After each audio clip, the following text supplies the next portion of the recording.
Hello friends, in this video we shall learn about the rise of the regional state. So the state that emerged as a result of the decline of the Mughal Empire can be classified into three broad categories. After the decline of the Mughal Empire, the regional state emerged into three broad categories. The first is successor state. So these were the Mughal provinces which got separated from the empire and turned into state. That means successor states were the state that emerged from the Mughal Empire. Okay, Mughal provinces. And they retained some of the administrative and institutional frameworks, which includes some of the example includes Awadh, Bengal and Hyderabad. So although they did not challenge the sovereignty of the Mughal ruler, they showed the emergence of the independent and hereditary state system. Okay. So hereditary state system means they rose from the Mughal Empire and they used to pay some tributaries also to the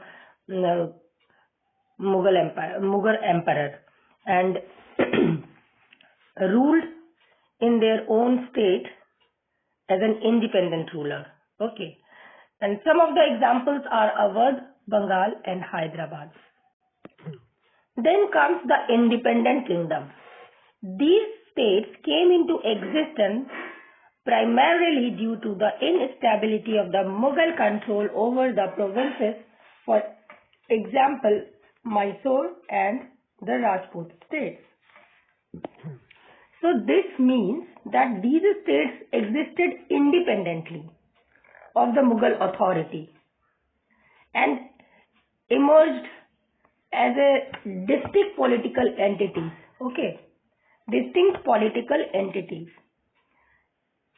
Some of the examples are Mysore and the Rajput state. Okay, and why did they rose? Due to the instability of the Mughal control over the provinces. They were so much dissatisfied and they wanted their independence. That was the case of the Mysore under the Hyderabad and Rajput states as well. Then the new states.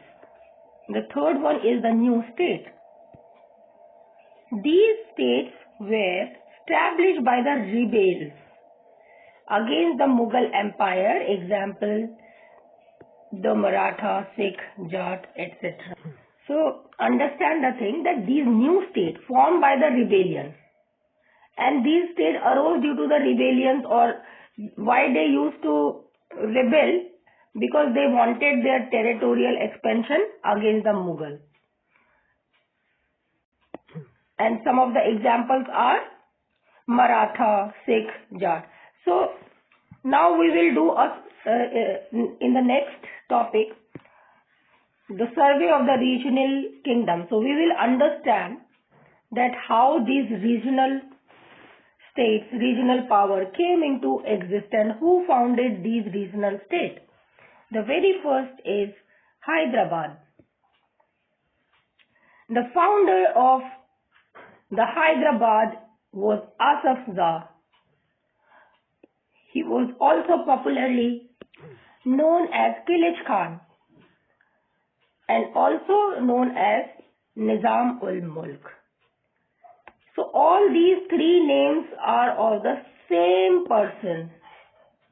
Nizam ul Mulk, Qilij Khan and Asaf Jah. So after becoming ruler, he called himself as Asaf Jah. We will read about it later. Qilij Khan was disappointed by the Mubarak Khan, who had been appointed as the viceroy of the Deccan of the Mughals. Deccan by the Mughals. And so, because Qilij Khan was dissatisfied with the appointment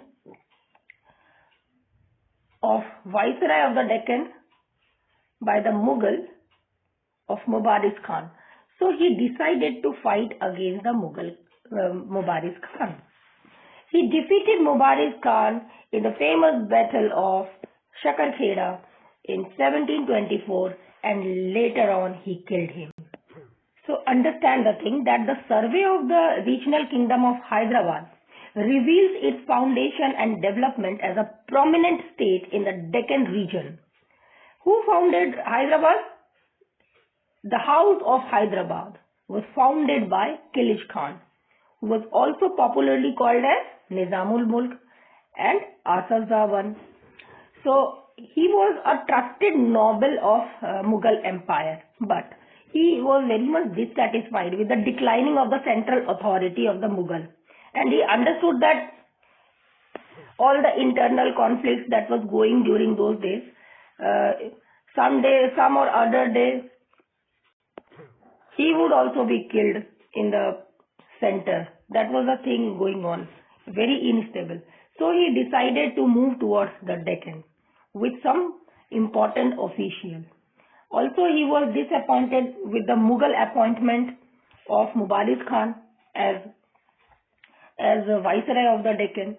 So it was not easy for him. He fought the battle of Shakarkheda in 1724 and later he killed him.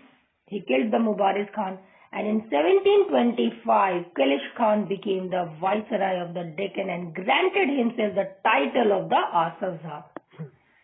Kilish Khan would maintain his relation with the Mughal emperor as well, and he would rule independently. Under his reign, the revenue system was very stable, and he was a very capable administrator. So, you see, Hyderabad would become one of the very prosperous state or prosperous regional state under his reign, and Hyderabad would also survive during the colonial rule under British crown and as a princely state. Okay. Our next regional state is Awadh. So, very interesting story behind the rise of the princely state Awadh is that once upon a time there was a very clever and ambitious man named Saadat Khan. He was also known as Burhan-ul-Mulk, and he was a Shia Muslim. Okay. So he would rose as a prominent, as a very important noble of the Mughal court, and his life would take a U-turn because he would involve in the conspiracy against the Sayyid brothers, and these Sayyid brothers would drive him out of the Mughal empire, which led him to establish a new state named as Awadh. And Saadat Khan was a brilliant administrator. He would strengthen the Awadh by organizing its revenue system, ensuring law and order, and promoting trade. Okay. But his end was very tragic because Saadat Khan would not be able to meet the enormous demand of the Nadir Shah, the Persian invader. He would demand enormous wealth from him, which he would not be able to fulfill. And as a result, Saadat Khan would tragically end his own life. Okay. So let's start. The founder of the independent princely state of Awadh was Saadat Khan, known as Burhan-ul-Mulk. Saadat Khan was a Shia and he was involved in the conspiracy against the Sayyid brother and was later driven out of the court, prompting him to establish a new independent state, which is known as the princely state of Awadh. Okay. And Saadat Khan would commit suicide due to the pressure from the Nadir Shah, who was demanding a huge booty from him. Okay. After him, Safdar Jung, he was also able successor, would become the Nawab of Awadh. The next is Bengal. So herein we will learn about the survey of the Bengal's rise as an independent state. Okay. So long ago it was like Bengal found its leader as Murshid Quli Khan. He was a brilliant administrator who would establish Bengal as an independent state. He was known for his efficiency, and he made Bengal one of the wealthiest region in India by improving the revenue system and encouraging trades, agriculture, all those things. Okay. After Murshid Quli Khan, when he passed away, Suzauddin would be the successor of Murshid Quli Khan, and he was a capable son. In the year 1727, he will become the Nawab of Bengal, and under his rule also, the Bengal will continue to prosper. Its economy and the people would enjoy the stability. It was like that. And then after this Suzauddin, Sarfaraz Khan would come, but he was very short-lived because he would be killed by Alivardi Khan. Okay, who was the deputy governor of Bihar in the Battle of Gheria. And after that, Alivardi Khan would declare himself as Nawab of Bengal. And Alivardi Khan was powerful and determined ruler. He stabilized Bengal and maintained its prosperity and successfully defended it from the external threats such as the Marathas and the other neighboring states. So this was the story of the rise of the regional state of Bengal. This means from the efficient governance of Murshid Quli Khan to the strong leadership of Alivardi Khan, Bengal remained a vital and influential region in India's history. So let's see what is written over here. Murshid Quli Khan was the founder of the independent state of Bengal.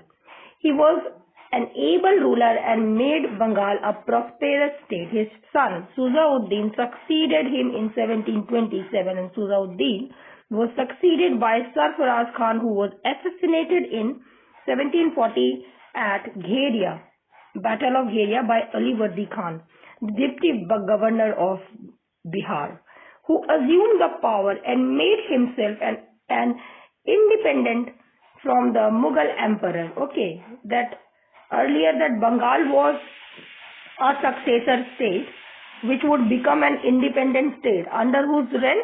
Under the reign of Alivardi Khan, and Alivardi Khan would declare himself as Nawab of Bengal.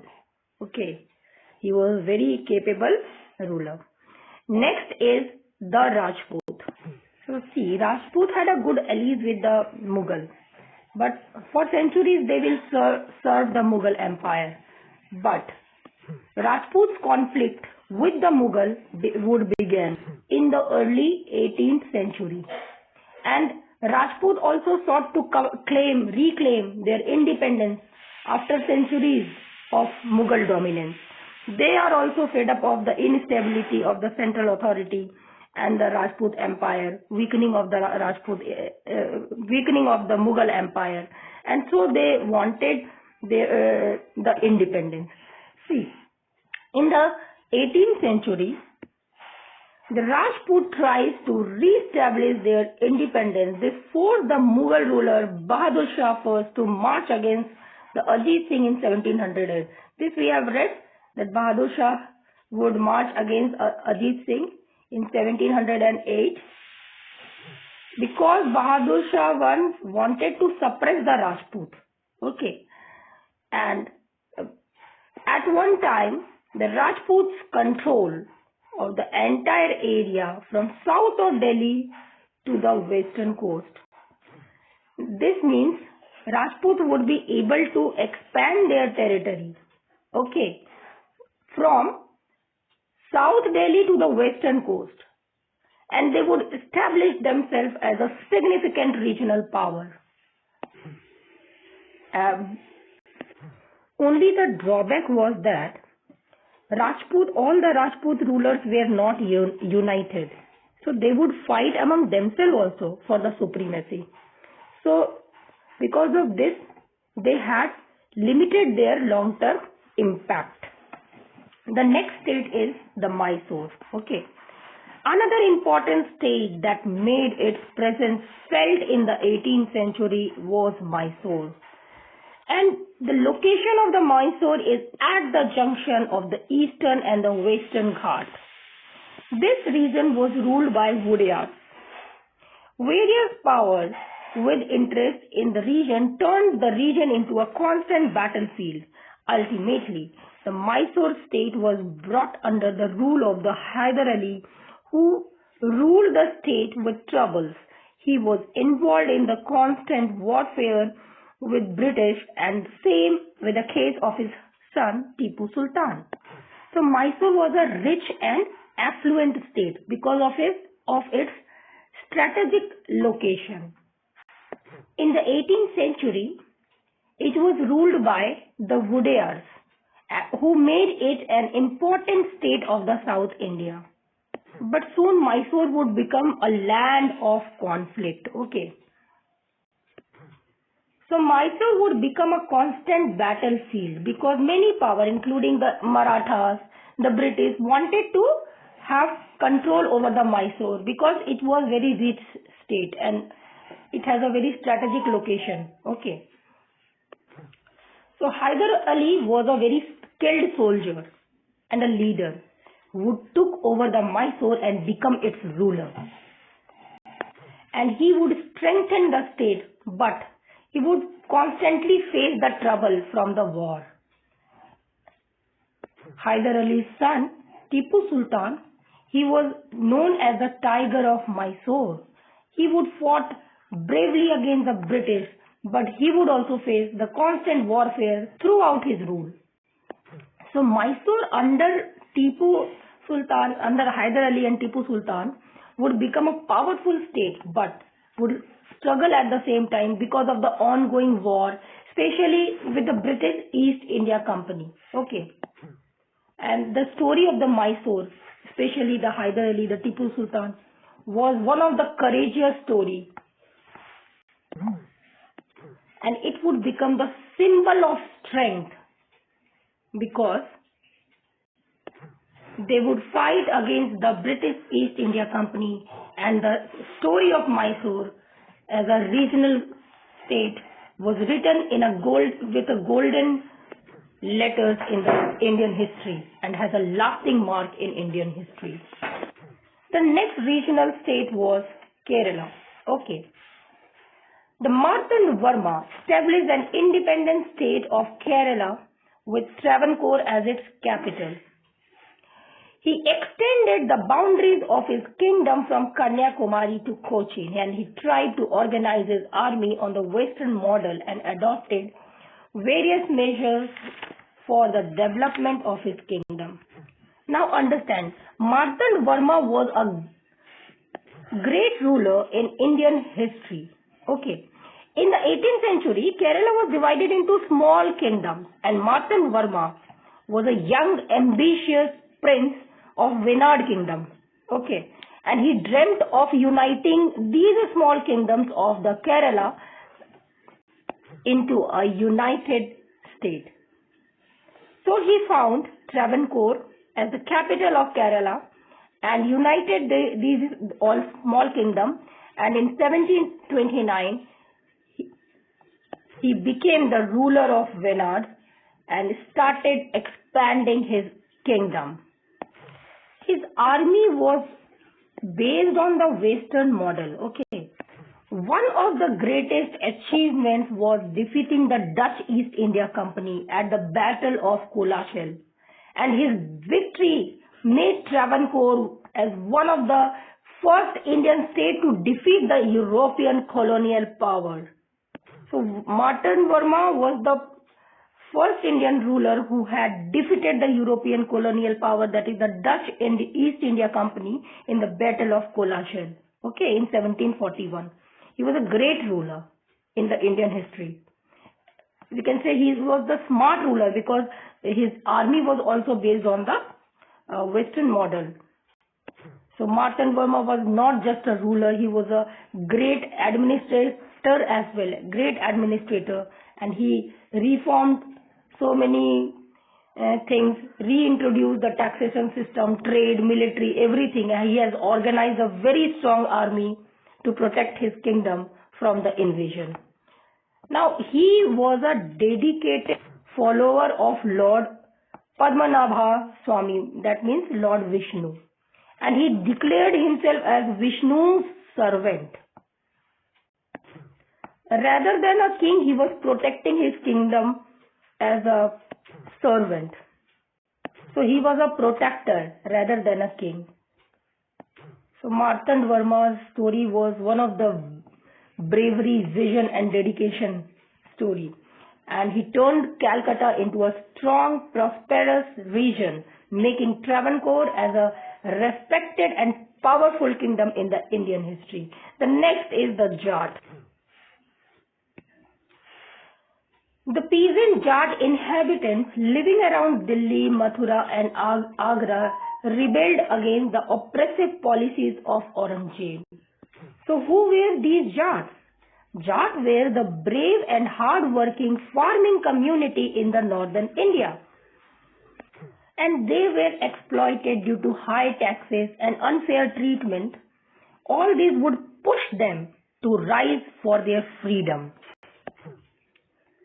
Okay, Churaman and Badan Singh succeeded in establishing Jat as a Jat state in Bharatpur. Jat power reached its peak under Surajmal. He was a very brave leader. He not only provided an efficient system of administration but also significantly expanded the territory of the state. His kingdom included the area from the Ganges in the east to the Chambal in the south and the provinces of Agra, Mathura, Meerut and Aligarh.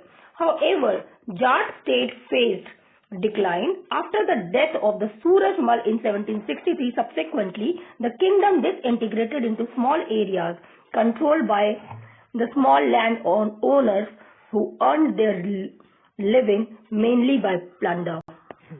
Now see, the first spark of the rebellion from the Jat would come from a very powerful leader whose name was Gokul. Okay, but he will be suppressed. Gokula would be suppressed by the Mughal Empire. After him, Churaman and Badan Singh would come. Both these leaders, Churaman and Badan Singh, were very clever and determined leaders. They would unite the whole Jat, and with a strong effort, they would fortify the Bharatpur, and thus the Jat state would be established, named as Bharatpur. Now this Bharatpur is in Rajasthan. Okay. The next successor was the Surajmal in the year 1763. Okay. Now under Surajmal, Jat would see a very strong and prosperous state, the Bharatpur. Surajmal was also called as the Lion of Bharatpur, and he was not only brave but he was very wise ruler as well. He was the Surajmal who built the fort which is called as Lohagarh Fort, and he was enormously loved by his people and respected by his people. And when the Surajmal would pass away in 1763, the Jat kingdom would started disintegrating. into small areas and were controlled by these landowners called as Jamindar, who would sometimes fight among themselves as well, okay, for the supremacy, and also they would plunder the neighboring areas. This is how the Jats would decline. So this means once a mighty kingdom called Bharatpur would started declining after the Surajmal due to lack of strong leader like him. So Jat's story was also very interesting, that from a farmer to warrior to ruler. And they have shown that even an ordinary people can do extraordinary things. So this is all about the Jat. And next is the Sikh. Let's discuss about the Sikh. Okay. The Guru Gobind Singh turned Sikh into a militant sect to protect their religion and freedom. Banda Bahadur, who later took over the leadership of the Sikh in 1708, was defeated and killed. So Banda Bahadur would be killed, but he was a leader who rebelled against the Mughal Empire as well, and we have seen that how Bahadur Shah first would march against Ajit Singh in 1708. Next is, as a result of the attack of the Nadir Shah, Ahmad Shah Abdali, the Sikh once again established their authority. They organized themselves into 12 mishal or confederation which controlled different part of the state. The credit for establishing strong state of Punjab goes to Ranjit Singh. And Ranjit Singh was the son of Mahan Singh, who was the leader of Sukarchakia Misl. Ranjit Singh took control over the area of extending from Satluj to Jhelum. He conquered Lahore in 1799 and Amritsar in 1802, and with the Treaty of Amritsar with the British, Ranjit Singh acknowledged British authority over CIS Satluj area. Ranjit Singh proved to be an efficient administrator, and he greatly modernized his army with the help of the European. But towards the end of the reign, the British forced him to sign the tripartite treaty with Shah Shuja, an English company, in 1838, under which he would allow the passage of British troops through Punjab with the aim of placing Shah Shuja on the throne of Kabul. Ranjit Singh died in 1839, and his successor could not keep the kingdom intact, and soon the British would took the control over the Sikh. Guru Nanak Dev had established Sikh religion in the 15th century. The religion of faith, preaching equality, truth and devotion to God. And over the time, Sikhism grew into a community of courageous and hard-working people. Now in 1699, the 10th Sikh Guru, Guru Gobind Singh, would establish the Khalsa, created the Khalsa, which is a community of warriors solely dedicated to protect the faith of the people. And Khalsa would bring discipline and turning Sikhs into a formidable force. Now, under the leadership of Banda Bahadur, after Guru Gobind Singh's death, Banda Bahadur would fight against the Mughal, and he conquered the territories and challenged Mughal rule, laying the power of the Sikh empire. Sikh would be in its top during the reign of the Ranjit Singh, and he was a very strong leader called as Maharaja Ranjit Singh. Ranjit Singh would unite the Punjab and made Lahore as its capital, and also established a powerful army. Ranjit Singh's reign was known for his justice, prosperity and harmony among different communities. Now, after the death of Ranjit Singh in 1839, the Sikh empire would lose its strong leader, and there would be a war of succession among the successor and weakening once the mighty empire of the Sikh Empire. Okay, and there will be two main Anglo-Sikh war, first and second, and British would defeat Punjab and annex it into British India. This is how the Sikh Empire declined. Now, Treaty of Amritsar was a very significant treaty between British East India Company and the Maharaja Ranjit Singh, wherein the Satluj River was declared as a boundary between the Sikh Empire and the British controlled territories. So Ranjit Singh would promise not to expand south of the Satluj, whereas the British recognized Ranjit Singh's rule over Punjab and did not interfere in his territory in the north of the Satluj. So this Satluj River will act as boundaries between the Sikh and the British Empire. Okay, and both were agreed to not to intervene in any other territory. Treaty of Amritsar was a turning point in Indian history because British power will use its diplomacy to curb the regional powers and eventually paving the way to their dominance over the entire subcontinent. Okay, so this treaty must have ensured peace between the Sikh and the British, but at the same time had limited the expansion of the Sikh Empire. Thereafter, the tripartite Treaty of 1838 was signed between the British East India Company, Ranjit Singh and Shah Suja.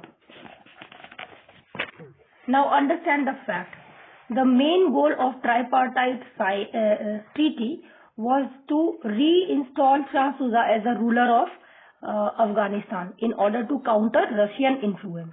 And Ranjit Singh had allowed the British troops to pass through his territory for the Afghan campaign. And Shah Suja re-announced the claims to Punjab and allied with the British. Thus, this treaty led to the First Anglo-Afghan War, which ended a very costly failure for the British. So we have seen how the Sikh rose from a spiritual movement to a powerful empire led by the strong leaders and their commitment, justice and equality. Though their political power declined, their legacy, courage, unity, faith remain shining example in the history of India. The next are the Marathas. Under the able leadership of Peshwas, the Maratha overthrew Mughal Empire from Malwa and Gujarat and established their rule. Okay. So the Maratha rise under the Peshwa. And Peshwa was a term used for the Prime Minister. And so the Marathas became a powerful force by overthrowing the Mughal in the region like Malwa and Gujarat and established their rule. At one time, he claimed the right to be the chief heir of the Mughal. So friends, in the last video, we was not able to complete the Marathas, Rohilkhand and Farukhabad. In this video, we'll have a very short video and wherein we will cover all those left topic of the rise of the regional state. So the Maratha. Under the able leadership of Peshwas of Marathas, Peshwa means the Prime Minister of Maratha, they overthrew the Mughal power from Malwas and Gujarat. So they will establish their own rule. So Maratha would become a very powerful force.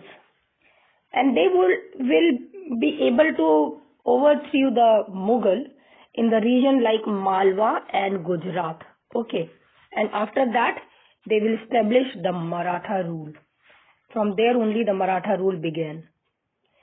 And at one point, Maratha would claim the right to be the chief heir to the Mughal dominion, but their authority was challenged by Ahmad Shah Abdali in the Third Battle of Panipat in 1761.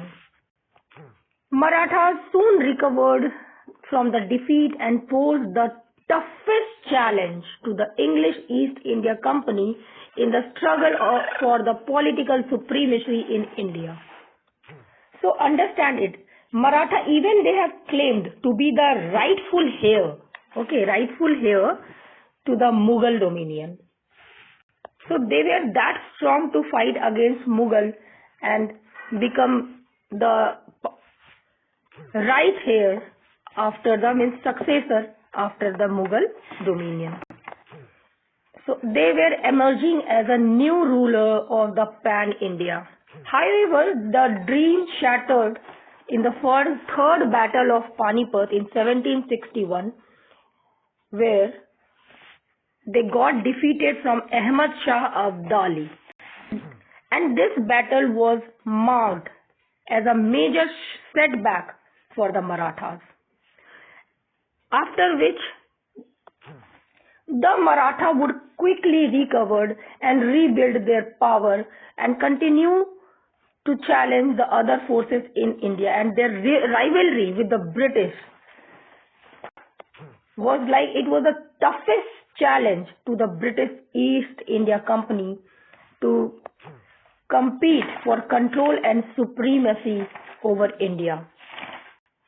So Maratha were one of the biggest challenge to the British in the struggle for the power.